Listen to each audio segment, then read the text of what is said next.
You've done this 100 times. Hugged someone goodbye, watched a car pull out of the driveway, and every time, some part of you reacts like it's never happened before. Throat tight, chest heavy, even when you're seeing them again in a week. A week is nothing. So why does your body act like something's ending forever? Here's the strange part. You adapt to almost everything. Loud noises, cold water, but goodbye never gets easier, no matter how many times you survive it.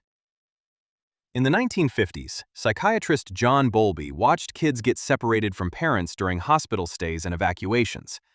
They didn't just get sad, they went through stages. Protest, shutdown, full detachment, just to survive being apart. He called it attachment theory. And here's the part that should stop you cold. That exact pattern shows up in adults too. You, standing at a gate, throat tight, you're running the same program a toddler runs when mom leaves the room. Why would evolution build something this painful on purpose?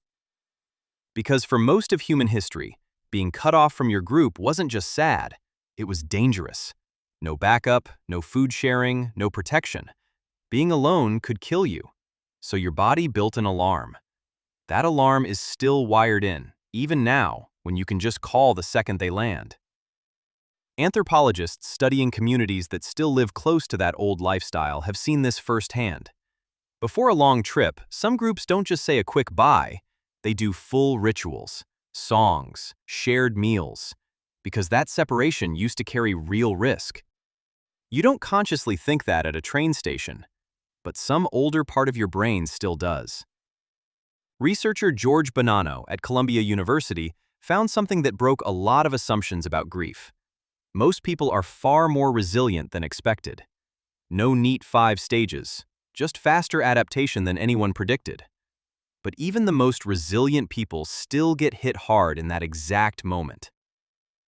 The hug, the car door, final boarding call. That moment still stings, no matter who you are. And here's what really doesn't add up. Repetition usually dulls a reaction.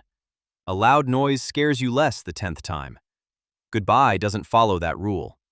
The intensity barely drops as long as the person actually matters to you. Why?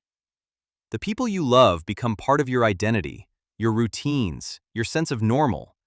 When they leave, even briefly, it's not just their absence, it's a small crack in the structure of you. There's also anticipatory loss. Your brain starts bracing the second it knows a goodbye is coming, sometimes days early. That's why the final hour can feel heavier than the days before it. That hollow quiet right after someone leaves? That's not sadness. That's your nervous system powering down from high alert. So, are you stuck feeling this forever? Not exactly. What changes isn't the moment itself, it's what you believe comes after.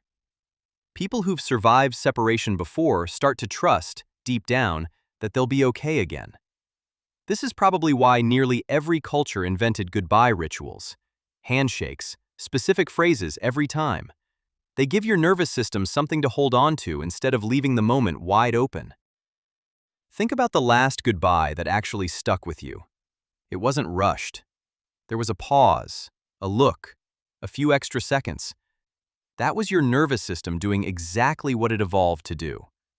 So next time you watch someone walk away, even for a week, and feel that pull in your chest, you're not overreacting. You're running a program written long before "see you next week" meant anything. And maybe that's not something to fix.